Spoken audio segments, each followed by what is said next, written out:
হওয়া উচিত এরকম। আমার একটা কথা এখন মনে পড়ে, একটা এখানকার খুব পপুলার সিনেমার ডায়লগ, হ্যাঁ, ফাটা কেষ্টর ডায়লগ। মিঠুন চক্রবর্তীকে তো আপনারা সবাই চিনবেন, খুবই পছন্দ করেন নিশ্চয়ই মিঠুন চক্রবর্তীকে আপনারা সবাই। মিঠুন চক্রবর্তীর একটা সিনেমার ডায়লগ যে ফাটা কেষ্ট খবর দেখে না, খবর পড়ে না, খবর তৈরি করে। সেম সিমিলারভাবে মেগাস্টার শাকিব খান খবর দেখে না, খবর পড়ে না, খবর তৈরি করে। Hey guys, welcome to my channel. আমি মহারাজা। ভেরি গুড আফটারনুন বন্ধুরা। এইরকম টাইমে এরকম একটা খবর সত্যি মানে আমাকে জাস্ট একটা ধাক্কা দিয়ে এলো, আমাকে একটা নাড়িয়ে দিল নতুন করে, যে একটা বাংলা ছবি এটা কি করছে। মানে এটাকে তুমি বলবে একটা বাংলা ছবির ধামাকা, এটাকে তুমি বলবে যে ইয়েস ভাই কি কামাচ্ছে, কি করছে একটা বাংলা ছবি। মানে একটা বাংলা ছবি হয়ে এরকম ধামাকা করছে, এরকম দাপট দেখাচ্ছে, এরকম ক্রেজ দেখাচ্ছে। বন্ধুরা এটা এখানকার খবর না, এটা খবরটা হচ্ছে লন্ডনের। ইয়েস, লন্ডন মানে বুঝতে পারছো, লন্ডনের হাউসফুল দেওয়া। অনেকেই বলবে, আমি দেখছিলাম কমেন্ট সেকশন অনেকেই বলছে যে ভাই আরে কী আছে লন্ডন হাউসফুল দেওয়া, আর কী আছে, ও তো বাংলাদেশিরাই দেখছে। ভাই দেখছে তো দেখছে, এটাই তো বড় পাওনা। লন্ডনে তো কেউ না কেউ তবু দেখছে, বাংলাদেশিরা তো দেখছে তবু। লন্ডনে তো বাংলা ছবি এর আগে চলে না, চলেছে কি তুমি আমাকে বলো, একটা উদাহরণ দেখাও। লন্ডনে বাংলা ছবি হাউসফুল হয়েছে, ডেনমার্কে বাংলা ছবি পুরো পুরো মানে প্যাকড আপ হাউসফুল। এরকম দৃশ্য তুমি আমাকে দেখাও না, তাহলেই তো আমি বুঝতে পেরে যাব। কিন্তু এমন দৃশ্য, এটা বলতেই হবে যে প্রথম কোনো বাংলাদেশের সিনেমা, প্রথম কোনো বাংলা সিনেমা যে সিনেমাটা এই লেভেলের দাপট দেখাচ্ছে। বন্ধুরা খবরটা দিয়েছে কে?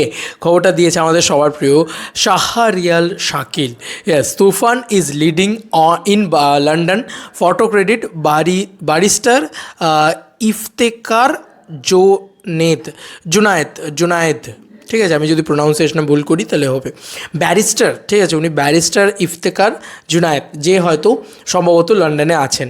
এবার এই পোস্টটা তোমরা দেখো, এটা শাহরিয়ার শাকিল নিজে প্রডিউসার হিসেবে উনি পোস্ট করেছেন। দেখো তোমরাই দেখতে পাচ্ছ, এটা লন্ডনের এবং লন্ডনে কী কী ছবি চলছে আমরা নাম্বার 1-এ দেখতে পাচ্ছি তুফানকে। ইয়েস, এখানে অবশ্যই কালেক্টেড ইয়োর বুকিং, এখানে বুকিং লিস্টে মানে বুকিংয়ের যত নাম্বার আছে সেখানে কালকি রয়েছে নাম্বার 2-তে, কালকিকেও হারিয়ে নাম্বার 1 পজিশনটায় রয়েছে।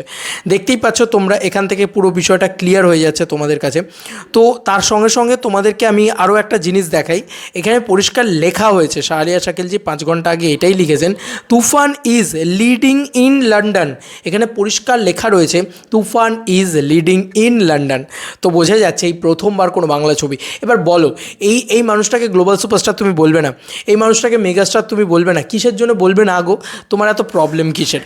যদি সত্যিই হয় এটা, এই মানুষটাকে কেন তুমি global superstar, global megastar, global ধামাকাদার বলবে না? কারণ বাংলায় তো প্রথমবার কেউ এই জিনিসটা করে দেখাচ্ছে, তাই না? তুমি ভালো করে বলো, এই জিনিসটা বাংলায় তো প্রথমবার কেউ করে দেখাচ্ছে, তাকে নিয়ে আমি সেলিব্রেট করবো না? ওয়াই করবো না, কেন করবো না?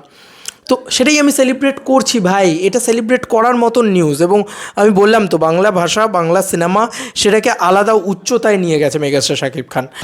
Yes, Shakib Khan is the ultimate biggest megastar in Bangla cinema, এটা নিয়ে কোনো সন্দেহ নেই, এবং বাংলাদেশ অবভিয়াসলি। তোমাদের আর কি মতামত এই এন্টার ভিডিওটাকে নিয়ে জানিও কমেন্ট সেকশনে। গ্লোবাল সুপারস্টারের নাম তো একটাই, শাকিব খান। বাংলা থেকে গ্লোবাল সুপারস্টার শাকিব খান। চলো বন্ধুরা, নতুন কোনো ভিডিওতে দেখা হবে, বাই।